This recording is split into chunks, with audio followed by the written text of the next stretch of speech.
Hello বন্ধুরা, তো তোমরা সবাই কেমন আছো? আশা করছি ভালো আছো। আর তোমাদের আশীর্বাদ ভালোবাসায় আমি তো খুবই ভালো আছি। তো বন্ধুরা, তোমরা তো জানোই সামনে নতুন বছর আসছে। তো নতুন বছরে সবাই সুস্থ থেকো, ভালো থেকো। সবাইকে আমার তরফ থেকে হ্যাপি নিউ ইয়ার। আর আজ তো 24শে ডিসেম্বর। তো আজকে ওয়েদারটা যেরকমই ছিল, মানে খুবই শীত ছিল, কুয়াশায় ভরা ছিল। তো আজকে আমি বাড়িতে রান্না না করে আমি অন্য কিছু করেছি।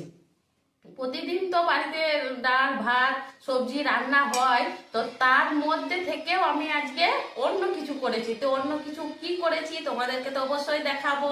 তো দেখো বন্ধুরা, আজকে আমি খিচুড়ি বানিয়েছি। তো খিচুড়ির সঙ্গে দেখতে পাচ্ছ অনেক রকম সবজি ডাল টাল দিয়ে বানিয়েছি। আর এটা হচ্ছে সব থেকে ফেভারিট জিনিস, সেই স্বাদ খিচুড়ির সঙ্গে যেটা মানে একদম পারফেক্ট।